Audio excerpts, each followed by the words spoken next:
पूछे कि तुम कौन हो? उन्होंने बोला क्या, मैं कली हूँ, मेरा समय आ गया है, जब तक ये गाय रहेगी तब तक हम प्रवेश नहीं हो पाएंगे, इसलिए मैंने अपने रास्ते से सबसे पहले गौ को हटाए।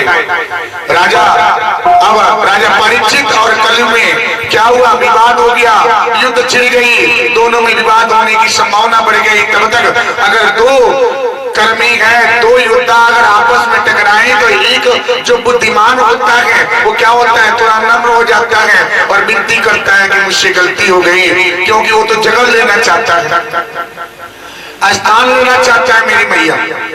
अब वो क्या हुआ, कलयुग ने नम्र होके बोले महाराज एक काम करें, आप एक काम करिए, क्या हमें भी रहने का ठिकाना दे दीजिए, जैसे आप चक्रवर्ती सम्राट है, पूरा राज्य आपका है, तो हमारा भी रहने का ठिकाना दे दीजिए, किसी कोने में दे दीजिए, हम रहेंगे, वास करेंगे और आपका नाम का गुणगान करते रहेंगे।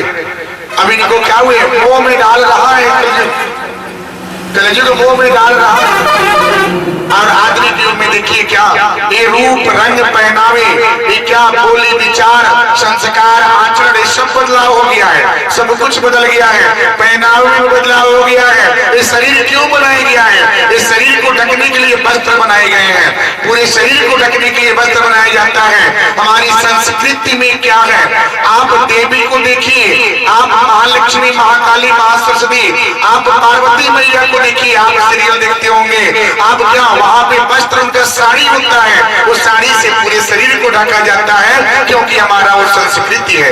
लेकिन आधुनिक युग में भी उस पहनावे में बदलाव हो गया है। यहाँ पे सास ससुर भाई बहन सगा संबंधित ये कौन है पहचान नहीं है, जेठ कौन है, जेठानी कौन है, देवरानी कौन है, सास कौन है, ससुर कौन है, किसी की पहचान नहीं है। बहू की पहनाव में बदलाव हो गया, बोली में बदलाव हो गया, विचार बदल गए, संस्कार बदल गया, क्यों, यही तो कलयुग है, यही तो कलयुग है। माँ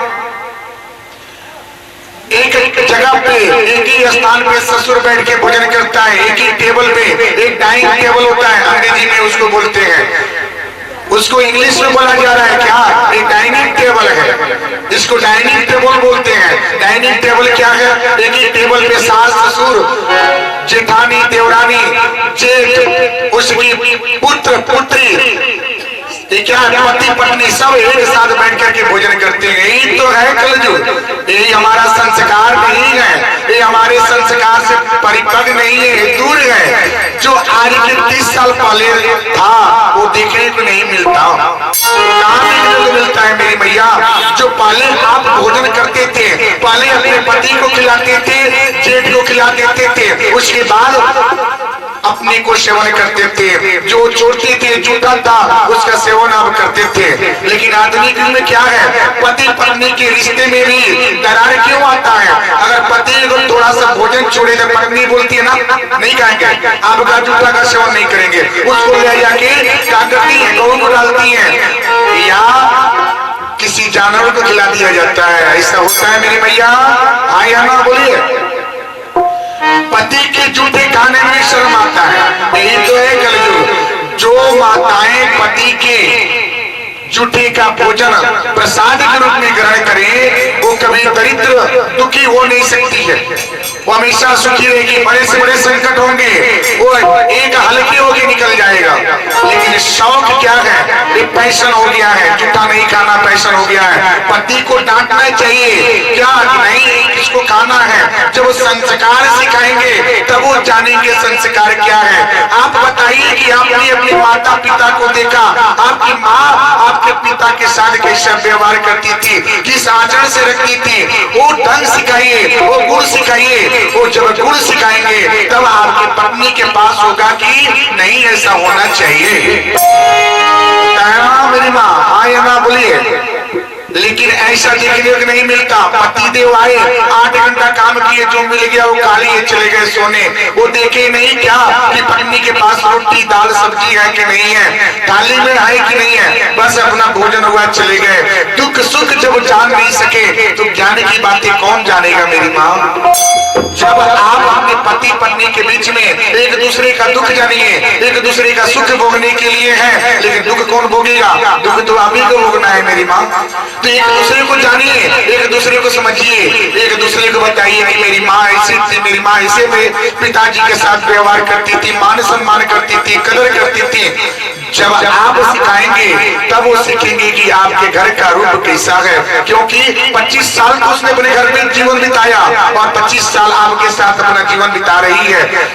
नए घर में आ रही है किसके सहारे? एक सास और ससुर और पति के सहारे। पति उसकी क्या है? एक ढाल है। सास उनकी क्या है? पर्दे हैं। ससुर उनके चित्र छाया है। आपका विवाह होता है, माथ ढक्का क्यों की जाती है? माथ ढक्के का तात्पर्य क्या है? ससुर क्यों जाकर के माथ ढकता है? इसका कारण क्या है? कारण क्या है मेरी माँ? बताइए। सब लोग विवाह देखे हैं, विवाह होता है तो सब लोग जाकर के बैठते हैं, लेकिन विवाह में ससुर क्यों माथे जाके रखता है? कारण क्या है? कारण ये है, अगर पुत्र नहीं रहे, पुत्र अगर आपके संदिग्ध नहीं है तो हम आपकी रक्षा करेंगे। हम आपके छत्र छाया में हैं, हम छत्री हैं। हम क्या करेंगे? जिस तरह से धूप को अपने आप को बचाते हैं, उसी तरह से समाज से मैं बचाऊंगा, मैं छत्र छाया बोलूंगा, मैं आपकी हर दुख को जानूंगा और दुख को आपको क्या करूंगा? निदान करूंगा मेरी माँ। जो भी है, अपने पुत्र नहीं है, पुत्र की जो व्यवस्था है वो क्या करता है? ससुर का के पूरा करके देता है। होता है ना? लेकिन पाले में और आदमी के उनमें बदलाव है, बहुत बदलाव है। क्यों? संस्कार बदल गए, आचरण विचार बदल गया। इसको महत्व नहीं दिया जाता, इसका स्थान नहीं दी जाती है। स्थान दी जाती है किसकी? अच्छे भोजन मिले, अच्छा बिस्तर मिले, अच्छा घर हो, अच्छे मकान हो, अच्छे क्या हो, बिजली पंखा होना चाहिए, तब जाके इसकी पहचान होगी ना। यही तो कलयुग है। जब आपका मस्तिष्क परिमित होगा तो आपके पास कहां से सोच अच्छे होंगे मेरी माँ? कहां से होंगे? आप टीवी सीरियल देख करके जो माताएं लंबी सिंदूर पले लगाती थी, वो आदमी के में इतना लगाती है कोई जाने नहीं, कोई देखे नहीं कि मेरा विवाह हुआ, इतनी सिंदूर लगा देती है और उसको तिरछी मांग करती है। तिरछी मांग, तेरा मांग करने वाली माताएं, ध्यान से सुनिएगा। जो माताएं, जो बहनें जो हैं, अगर तेरी मांग करके सिंदूर लगाती हैं, उसके पति की आयु की कमी होती है, आयु में कटौती होता है। अपने पैशन को त्यागिए, इसको दूर कीजिए। जो आपका संस्कृति है, जो संस्कार है, जो आपके सास ससुर के गुण है, उस गुण को अपनाइए, इससे कल्याण होगा मेरी माँ, इससे कल्याण। राजा परीक्षित नहीं देखो, अब कलजुग महाराज ने बोला कि चांद को स्थान दे दीजिए, हम भी किसी कोने में पड़े रहेंगे। राजा परीक्षित सोचे क्या ठीक है, राजा तो है। अब थोड़ा सा चुप करके उसने कली महाराज पूछे। राजा परीक्षित ने उनको ठीक है बोले कि ठीक है, आपको हम स्थान देते हैं। स्थान कौन सा दिए? दूतम पानम स्त्रियाम सोनम चतुर्विदा। इन 4 जगहों पे राजा परीक्षित ने उनको रहने का स्थान दिया। दूतम पानम स्त्रियाम सोनम यत् धर्मस्य चतुर्विदा। इन 4 जगहों पे रहने का ठिकाना, 4 जगह ठिकाना क्या है? दूतम, दूतम का तात्पर्य क्या है? दूतम का अर्थ होता है क्या? पत्ते खेलना, जुआ। जुआ, जुआ किसके घर में होता है? कितने लोग जुआ खेलते हैं बताइए? जुआ खेलने की संख्या कितनी है? जो भक्त है, जो पुरुष है, अगर जुआ का खेलते हैं, जुआ खेले तो उसको त्याग करें। ये जुआ क्या है? नाश नहीं, सत्यानाश है। ये सत्यानाश हो जाएगा, आपके घर गृहस्थी टूट जाएगी। ऐसे ही हुआ था, पांडवों ने जुआ खेला, द्रौपदी का चिरण हुआ। खेला कौन और गिरा किसमें? तो सोचिए, जुआ क्या है? नाश नहीं, सत्यानाश है। तो जुए को जो खेलता है उसको परित्याग कर दिया जाए। जो जुआ खेलता है उसको दूर कीजिए। ये जुआ आपके घर को तोड़ देगा, आपके घर गृहस्थी को बर्बाद कर देगा मेरी माँ। अगर आपके पतिदेव अगर जुआ खेलते हैं, इसको आप जबरदस्ती रोकिए, उनको डराइए, दिखाइए कि नहीं ये गलत है, एक गलत है, आप गलत कर रहे हैं। आप उनको ज्ञान की बातें समझाइए कि देखिए आपके पतिदेव अगर जुआ खेलते हैं तो 10 दिन के अंदर भी जुआ का ठिकाना हो जाता है। धीरे धीरे जाएगा जब आपके मन में जब एक बात जब बार बार उसको रास्ता दिखाएंगे, बार बार रास्ता दिखाएंगे। एक बालक को एक ही क्या करती है, एक ही अध्यापक उनको 5 साल की उम्र से लेकर के यानी कि नर्सरी से लेकर के आप सीधे BA में डायरेक्ट नहीं कर लेते, पहले आपको नर्सरी करना पड़ता है। यानी कि नर्सरी क्या, LKG UKG से लेकर के आपको पहले एक कोई भी गिनती कीजिए तो पहले एक आता है। हर एक से लेकर के आप 100 तक गिनती कीजिए, अब हर एक लाइन में आपको एक की संख्या मिलेगी, क्योंकि एक प्रथम है, एक प्रथम है। एक से ही शुरुआत होती है, एक से 100 हुए हैं, 100 से एक नहीं, एक से 100 हुए हैं, एक ही से 100 हुआ है मेरी माँ। अब एक से एक ही अध्यापक उनको शिक्षा दीक्षा दे करके वो क्या करता है, ज्ञान की बातें बताता है और उसको एक ही बात देता है, होमवर्क देता है, वो लिखिए, 1 घर पे पूरा कीजिए। उसी तरह आप भी क्या करें, अपने पति देव को समझाइए कि नहीं ये जुआ क्या है, ये आपको लत खराब है, इसको त्याग करें, इसको जब तक त्यागेंगे नहीं तब तक अन्य जल को हम ग्रहण नहीं करेंगे। देखिए 10 दिन के अंतराल में आप जब उनसे बात नहीं करेंगे, उनसे विचार धारणाएं थोड़ा सा दूरी बना के रखेंगे तो हो सकता है कि आपका बोलना उनके लिए वरदान हो जाए मेरी माँ। उसके बाद क्या आता है, दूतम पानम स्त्रियम सोना, दूतम पानम, पानम का अर्थ क्या है, मदिरा, मदिरा यानी कि दारू, दारू का सेवन कितने लोग करते हैं, दारू, दारू का सेवन जो करता है, ध्यान से सुनिएगा, ये जीवन बदलने वाला है। दारू का सेवन, दारू ये क्या है, ये अपने बस में कर लेता है। नशा जो है, कोई भी लत होता है उसके बस में न रहिए, आप अपने बस में उसको रखिए, ऐसा कीजिए, उसको आप अपने बस में रखिए। अपने बस में जब रखेंगे तो आपके ऊपर उसका प्रभाव नहीं होगा, उसका गंध नहीं होगा ना, उसका गंध नहीं होगा। भोजन बनाने वाला व्यक्ति होता है, जो स्त्रियां भोजन पकाती हैं, उनको गंध से ही क्या होता है, भूख की कमी हो जाती है, भूख नहीं लगता ना। उसी तरह आप जहाँ पे मदिरा का सेवन हो रहा है वहां से जब दूरी बना लेंगे तो उसका प्रभाव भी आपको नहीं दिखेगा, आपके ऊपर नहीं पड़ेगा।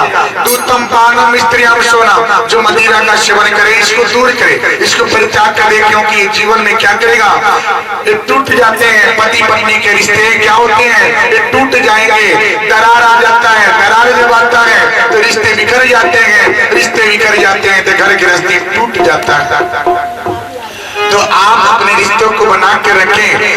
स्त्रियां का तात्पर्य क्या है, नर्तकी, नर्तकी पूरे धन रुपये नौचार करना, अपना पूरा धन रुपये नौचार करना। जो नर्तकियां होती हैं, जो बच्चे का एक स्कूल का फीस भरने के लिए 2000 रुपये नहीं होता, अगर एक समय ऐसा होता है कि रातों रात 10,000 रुपये लुटा दी जाती है।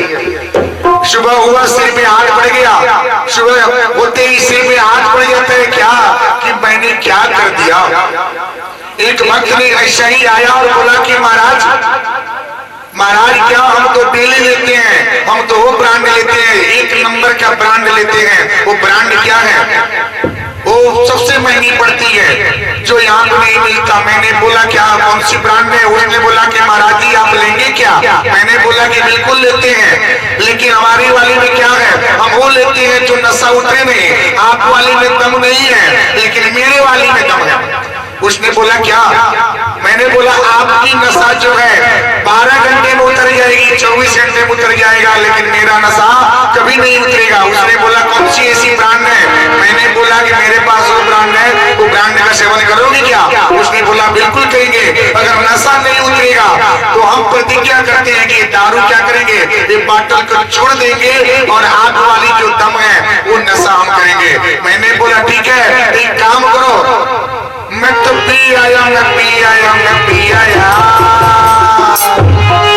मैं तो कृष्ण के प्याला पी आया, कृष्ण का प्याला पी आया, कृष्ण के प्याला पी आया, कृष्ण का प्याला पी आया, मैं तो भजन के प्याला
गहना तो सबसे बड़ा आपके पति देव हैं, पति तो गहने हैं, पति है तो श्रृंगार है। मैंने कल बोला पति है तो सब कुछ है, पति नहीं है तो कुछ भी नहीं है। अब उनका श्रृंगार कहना क्या है? सोना। सोना राजा परीक्षित ने उनको रहने का ठिकाना सोना में दे दिए। सोना क्या है? जहाँ पे लूट पाट बेविचारी बेईमानी से धन आवे वहीं पे रहने का ठिकाना दे दिए। राजा परीक्षित को क्या नहीं था कि उनके पूर्वज जो थे वो क्या जरासंध का वध करके वो मुकुट भीम जी ने ला करके रखा था। अब वरदान देने के बाद राजा परीक्षित आए। एक दिन उनके मन में क्या हुआ? विचार आया कि मेरे पूर्वज मेरे लिए क्या रखे हैं। वो गए और बात से बोले, वहां देखते गए, सब देखते गए, उनको मुकुट पसंद आया। राजा परीक्षित ने वो मुकुट को धारण किए। तैसे ही कलयुग महाराज उनके मस्तिष्क में सवार हो गए, क्योंकि रहने का ठिकाना तो राजा परीक्षित ने सोना में दे दिया था, जो बेविचारी का हो लूटपाट का है। जो माताएं ध्यान से सुनिएगा, अगर आप सोना अगर पाते हैं तो सोने का आप क्या करें? दान मंदिर में दे देवें, उनके नाम से करें। सोना को कभी भी घर पे पा करके लेके नहीं आ जाता, क्योंकि उससे आपका पतन होता है। ध्यान से सुनिएगा, लालच जो है ये आपको वहां तक गिरा देगा जहां से आप उठ नहीं पाएंगे। चाहे वो लाखों की धन हो, उसको ले जाकर के ठाकुर जी के सामने समर्पित कर दीजिए, या उसका जो दान है, उसके जो हिस्से के जो धन है वो एक हिस्सा आप ठाकुर जी के नाम से चढ़ाइए, आप मंदिर में दीजिए। आप क्या करेंगे? पुण्य के भागी होंगे, आपको पाप नहीं लगेगा। राजा परीक्षित मुकुट को धारण कर लिए, क्योंकि उनके पास लूट से आई थी जरासंध का मुकुट था। राजा परीक्षित धारण करके, जो राजा ने एक जीव की हत्या नहीं की, उस दिन राजा ने क्या किए? उस दिन राजा ने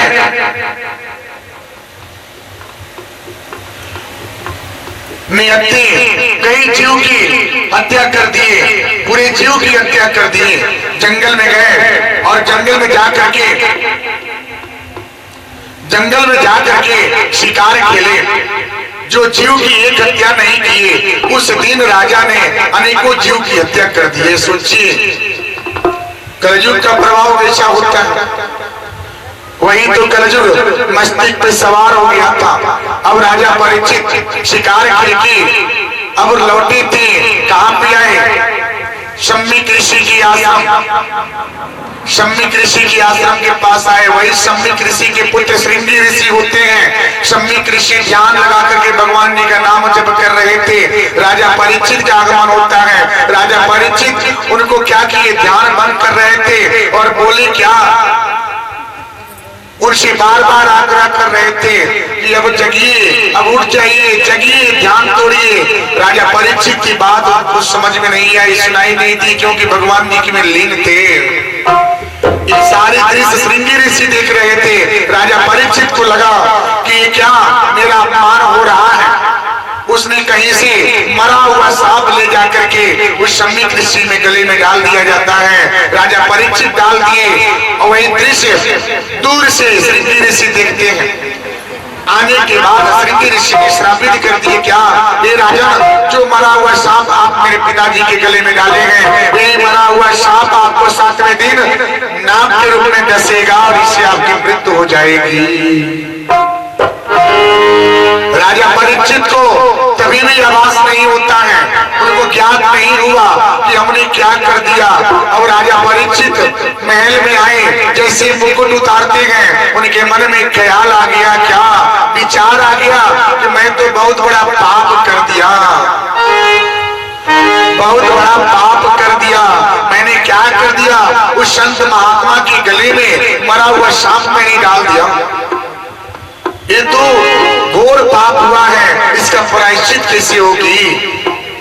अब राजा परीक्षित ढूंढ रहे हैं, ये मार्ग ढूंढ रहे हैं, इसका प्रायश्चित कैसे होगा। उनकी पुरोहित महाराज व्यास जी होते हैं, वही व्यास जी राजा परीक्षित ने उनसे अपनी व्यथा बताई। व्यास जी ने बोला कि महाराज घबराने की कोई आवश्यकता नहीं है, घबराने की कोई आवश्यकता नहीं है। मेरा जो कौन? सुखदेव जी हैं, वो नर्मदा नदी के तट पे आश्रम में रहते हैं। उन्हीं की वही तो एक है जो आपको पापों से प्रायश्चित कराए हैं। उन्हीं के पास आप जाएं और अपनी व्यथा कहें, वो आपके पापों से प्रायश्चित कराएंगे। राजा परीक्षित सोच में पड़ गए। सोचते सोचते करे तो करे क्या। अब ये चलते जा रहे हैं, अभी जा रहे हैं, विचार कर रहे हैं, तब तक क्या। आजा तुझको पुकारे मेरी बातें, एक बार आजा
की तैयारी कर लेते हैं। और जा करके एक दिन के समय ऐसा हुआ, समय कम था, अगर आपको पता चल जाए कि आपकी मृत्यु निकट है तो आप क्या करेंगे मेरी माँ? आप अपनी आवश्यकताओं को अपनी मन इच्छा जाहिर करेंगे, अपने पुत्र से, अपने वधु से, अपने पुत्री से मन इच्छा जाहिर करेंगे। आप सोचेंगे क्या कि इनकी इतनी मान सम्मान करें, इतनी देख रेख करें। विचार बदल जाता है। जब मृत्यु निकट आता है तो सबको एक बार सोच में डाल देता है। सोचिए कि मृत्यु को अगर आप जान लें कि आपकी मृत्यु होने वाली है तो कितनी घबराहट होगी। राजा परीक्षित को तो पता चल गया था कि उनको 7 दिन के अंदर 7वें दिन नाग डसेगा और मृत्यु हो जाएगी। राजा परीक्षित नर्मदा नदी के तट में गए और सुखदेव जी के पास जाकर के अपनी व्यथा बताए। उसके बाद सुखदेव जी मुनि बोले क्या? महाराज ये आपने बहुत गलत किया है, लेकिन इसका प्रायश्चित एक ही है कि श्रीमद् भागवत कथा का रसपान करना। अगर श्रीमद् भागवत कथा का रसपान करेंगे तो आपको पापों से मुक्ति मिलेगी। राजा परीक्षित ने बोले महाराज आप शीघ्र चले, मेरे पास वक्त नहीं है। सुखदेव जी मुनि अब तैयारी कर दिए। वो अगले दिन श्रीमद् भागवत कथा का रसपान कराने के लिए राजा परीक्षित के पास आए। कथा प्रारंभ हुआ, श्रवण करना शुरू हुआ। राजा परीक्षित प्रथम दिवस, द्वितीय दिवस कथा सुन रहे थे, तृतीय दिवस कथा सुन रहे थे। तब तक आभास हुआ क्या? अब ज्ञान की देवी कौन होती है? माता सरस्वती, बुद्धि बल विवेक को देने वाली माता रानी क्या करें? अब बुद्धि प्रदान करें कि ज्ञान उनके पास आए और जग कल्याण के लिए भी प्रश्न किए, लेकिन करने के तात्पर्य में सबसे पहले माता रानी का दर्शन करना अनिवार्य है। तो आप लोग मिल करके दिव्य दर्शन करेंगे। माता रानी का झांकी सज रही है। परीक्षित कथा प्रारंभ में 2 दिन की कथा हुई, तीसरे दिन की कथा हुई, कथा चल रहा है, चौथे दिन की कथा, 5वें दिन में अब स्वर्ग लोक से विमान से क्या आता है, राजा परीक्षित के लिए अमृत का घड़ा आता है। अमृत की घड़ा राजा परीक्षित के लिए आया। सुबह की बेला थी, राजा परीक्षित के पास जाता है, राजा परीक्षित से बोला जाता है इसका पान कर लीजिए, आप क्या होंगे, आपकी मृत्यु नहीं होगी और आप अमर हो जाएंगे। राजा परीक्षित को भावना प्रकट होता है, फिर भी उनके मन में विचार आया क्या कि चलते हैं हम अपने पहले महाराज जी से पूछते हैं कि महाराज जी से पहले आदेश का अनुसार क्या होता है। राजा परीक्षित अब गए, सुखदेव जी मुनि महाराज जी से पूछे। सुखदेव जी मुनि महाराज जी से पूछा जाता है, सुखदेव जी बोले क्या महाराज, अगर अमृत की पान करेंगे तो आप अमर हो जाएंगे, लेकिन पापों की प्रायश्चित नहीं होगी। अगर श्रीमद् भागवत गीता का रस पान करेंगे तो आपको पापों से प्रायश्चित होगी, मेरी माँ पापों से प्रायश्चित होगी। अब राजा परीक्षित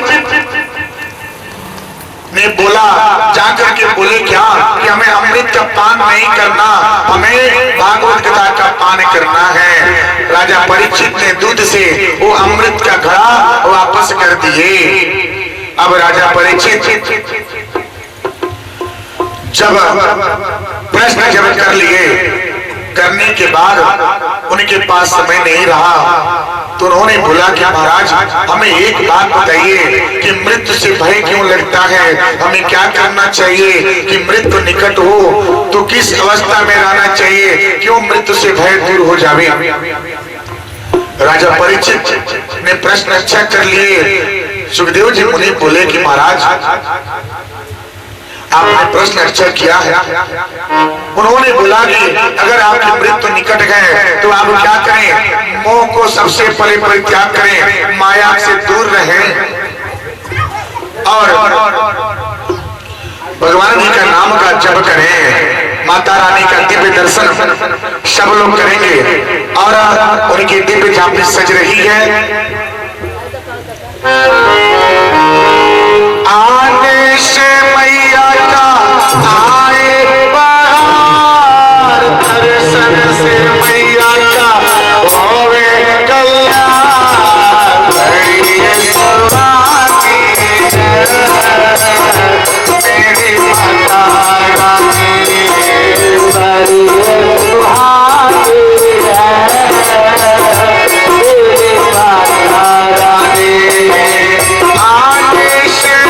अब राजा परीक्षित जब 5 दिवस हुई, जब 6वें दिवस की बारी आया तो राजा परीक्षित ने बोले महाराज जी हमें एक प्रश्न का जवाब और दे दीजिए। उन्होंने बोला कौन सा? उन्होंने बोला कि कलयुग का समय कैसा होगा, कलयुग की पहचान क्या होगी। राजा परीक्षित ने सुखदेव जी मुनि महाराज जी से प्रश्न कर लिए। सुखदेव जी मुनि महाराज जी से जब प्रश्न कर लिए, करने के बाद सुखदेव जी ने बोले कि महाराज आने वाला जो कलयुग होगा वो क्या होगा, बहुत भयानक होगी, एक दूसरे को पहचान नहीं होगा, पुत्र माता को नहीं पहचानेगा, पिता को नहीं पहचानेगा, भाई भाई में टकराव होगा, भाई भाई का बंटवारा होगा, भाई भाई का प्रेम टूटेगा, धन में धन की लूट पाट होगी, चोरी होगा, व्यभिचारी होगा, दिन में ही गले काट दी जाएगी, जो देखने को मिलता है ये भी देखने को मिलता है, दिन में ही गले काट दी जाती है, पति के होते ही दूसरी विवाह हो जा रही है। यही कलयुग का प्रभाव होगा, कलयुग तांडव करेगा और आप क्या करेंगे, परास्त होंगे, आपके ऊपर कलयुग पूरी तरह से क्या होगा, हावी हो जाएगा और आप अपने आप को पहचान नहीं पाओगे। राजा परीक्षित ने प्रश्न किए, उन्होंने बोला क्या महाराज जी आप अंतिम प्रश्न है। उन्होंने बोला क्या कि कलयुग से बचने का क्या मार्ग होगा। उन्होंने राजा परीक्षित ने प्रश्न कर लिए सुखदेव जी मुनि महाराज जी से। उन्होंने बोले क्या कलयुग कलयुग से बचने का यही मार्ग होगा कि आप अपने घर पे सत्कर्म करें, भगवान जी का नाम जप करें, भगवान जी का ध्यान करें, उनका पूजन करें, वंदन करें, स्तुति करें, उनकी भक्ति करें। भक्ति से कलयुग का प्रभाव नहीं पड़ेगा, कम होगा। कलयुग आपके घर में प्रवेश नहीं होगा। कलयुग का प्रभाव तब होगा जब आप भक्ति नहीं करेंगे, वंदन नहीं करेंगे, ध्यान नहीं करेंगे, भगवान जी का पूजना, भगवान जी का वंदन करना, उनका भोग लगाना, उनका ध्यान करना जब आप छोड़ेंगे तो आपके घर पे कलयुग महाराज प्रवेश होंगे। और जब प्रवेश होंगे तो घर टूटेगा, गृहस्थी टूटेगी, परिवार बिखरेगा, पति पत्नी का रिश्ता टूट जाएगा। यही होगा इसका प्रभाव। बचने का मार्ग बस सत्संग करते रहिए, भगवान जी का नाम जप कीजिए, उनका वंदन स्तुति कीजिए। यही एक ऐसा मुख्य मूल मंत्र है कि बस जप करना, जप तप भगवान जी का ध्यान करना। इससे कलयुग का प्रभाव आपके घर पे नहीं पड़ेगा और आप कलेश से बचेंगे, कलयुग से बचेंगे। उस घर पे देखिए जिस घर पे भगवान जी का ध्यान वंदन स्तुति होता है, उस घर पे दुख पड़ते हैं लेकिन हल्के होके निकल जाते। जिस घर पे भगवान जी का वंदन स्तुति पूजन पाठ नहीं होता है, उसके घर पे जब दुख पड़ता है तो भारी पड़ता है और वो अपने साथ भयंकर रूप दिखाता है। यही होता है कलयुग का प्रभाव। जहाँ पे भगवान जी का वंदन होगा, ध्यान स्तुति होगी, वहां पे कलयुग का डेरा नहीं होगा मेरी माँ। यही है श्रीमद् भागवत कथा का रसमान। राजा परीक्षित अब सुनने के बाद उन्होंने प्रश्न किए, क्या मृत्यु से भय कब जाएगा? जब आप भगवान जी को जप करेंगे, नाम जप करेंगे, जब माया को परित्याग करेंगे, माया आपके पास रहेगा तो मृत्यु से भय लगेगा। जिस दिन आप माया को तोड़ेंगे, दूर जाएगा, उस दिन मृत्यु से भय नहीं होगा और शरणागति की मार्ग होगा। क्या और करेंगे क्या? पूरे जन्म पूरे जीवन आपने जो नहीं किए थे, बस अंत समय में आप भगवान जी का राम का नाम आ गया, कृष्ण का नाम आ गया, तो इससे शरणागति होगी। जन्म जन्म मुनि जतन कराई,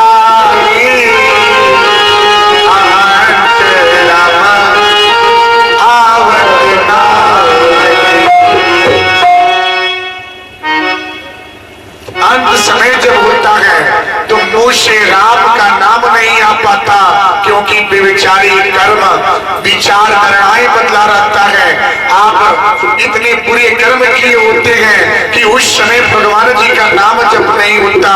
ये 10 द्वार बनाए गए हैं। अच्छे कर्म जब आप करेंगे तो शरणागति की मार्ग जो होगी अच्छे द्वार से होता है। अच्छे द्वार से जो गति होता है वो समझिए कि शरणागति की मार्ग बनता है। अगर अंतिम समय में अगर नाम लेने से बाद अगर आपकी प्राण जो है सिर के रास्ते से निकल जावे, सिर के रास्ते से निकलता है तो समझ जाइए कि आपने अपने जीवन में अच्छा कर्म कर लिया। इस शरीर के 10 द्वार होते हैं, 10 द्वार, 5 द्वार आपके एक गले के ऊपर ही दिखता है, 5 द्वार इस गले के ऊपर है। अगर अच्छे कर्म करेंगे, अच्छे जब कर्म किए होंगे तो आपके ब्रह्मांड के रास्ते से ये जो मस्तिष्क है, इस रास्ते से जो प्राण होता है वो निकल जाता है, उससे शरणागति हो जाती है। उसके लिए तकलीफ पीड़ा नहीं उठाना पड़ता। दूसरा मार्ग क्या है? मुंह के रास्ते जो अच्छे कर्म किए होते हैं, जो भगवान का नाम जप तप किए होते हैं, उनकी जो प्राण है मुख के रास्ते से निकल जाता है। क्योंकि मुख से जो मार्ग से मुख के मांस निकलता है उसमें भगवान जी का आशीर्वाद प्रदान होता है, क्योंकि उसने उस मुख के रास्ते से भगवान जी का नाम जप किया है। अच्छे कर्म जो करते हैं ये मार्ग से प्राण निकल जाती है।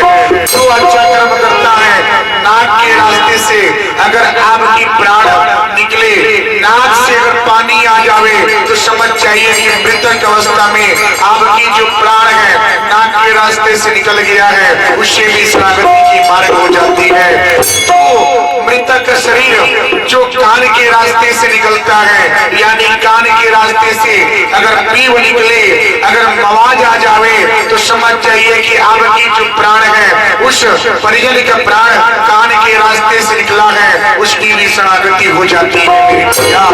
अगर उस परिजन का जो परिजन अच्छे कार्य किए होते हैं उनका भी जो प्राण है आग के रास्ते से निकलता है, आप देखते हैं परिजन ताकता रहता है, दिखता रहता है और प्राण निकल जाती है, वो यात्रा कर निकल जाता है, वो भी अच्छे कर्म करते हैं, उनकी भी शरणागति होती है। जो बुरे कर्म करने वाले होते हैं, जो समझिए अगर आपकी प्राण जो है मलमूत्र के रास्ते से अगर निकले तो समझ जाइए कि आपने जीवन में अच्छा कर्म नहीं किए, आपने शरणागति की मार्ग को नहीं बनाया, आपने पाप की मार्ग को अपनाया है। उसको दूर करने के लिए कि सबको अच्छे कर्म से वृद्ध हो तो भगवान जी का नाम जप बंदन स्तुति करना है कि आपकी प्राण मुख के रास्ते से निकले, कान के रास्ते से निकले, नाक के रास्ते से निकले, आंख के रास्ते से निकले, मस्तिष्क से निकले, यहाँ से निकलता है तो शरणागति मिलता है मेरे भैया।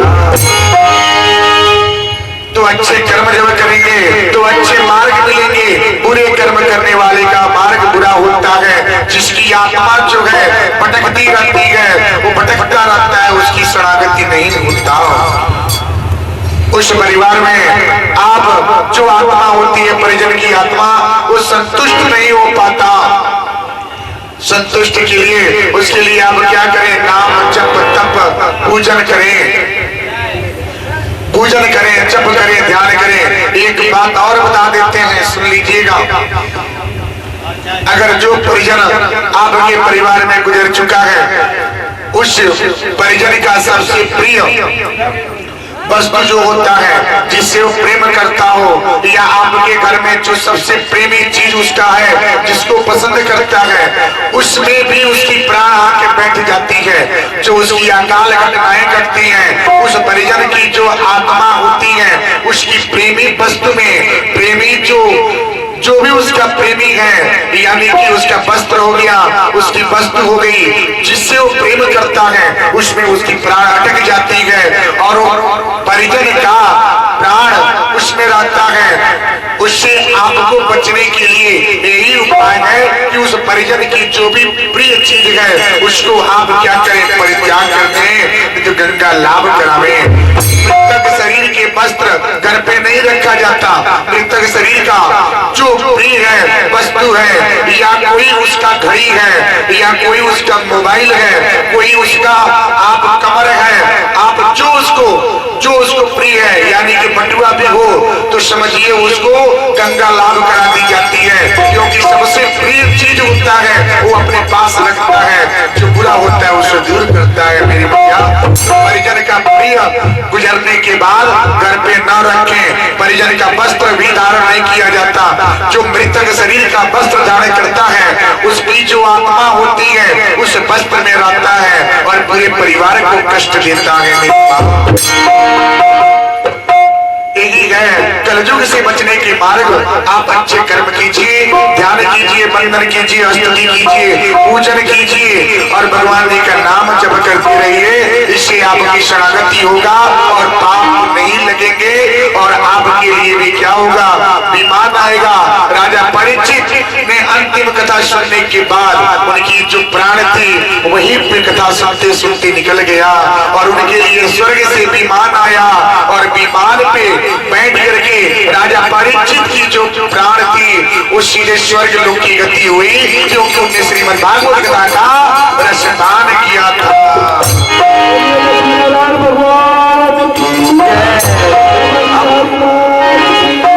प्रश्नदान किए थे, इसलिए उनके लिए विमान आया और विमान के रास्ते राजा परीक्षित की प्राण जो है गति को प्राप्त हुआ। तो आप लोग भी अच्छे कर्म करें कि आपकी जो शरणागति हो तो आपके लिए विमान आवे और आपकी आत्मा जो है, प्राण जो है, विमान के मार्ग में बैठ करके स्वर्ग धाम की यात्रा करे मेरी मैया। बोलिए वृंदावन बिहारी लाल की।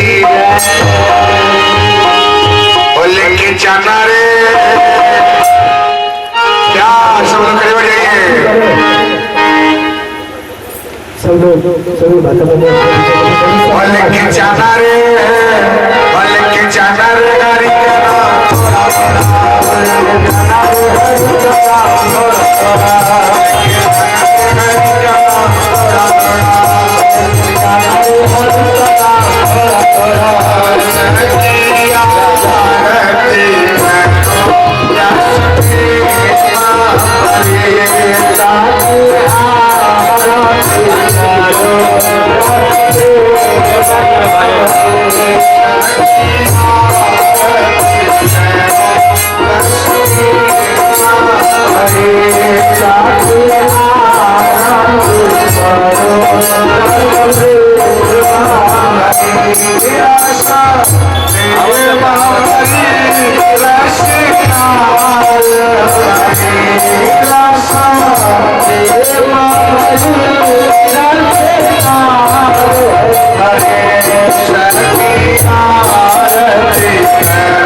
Hare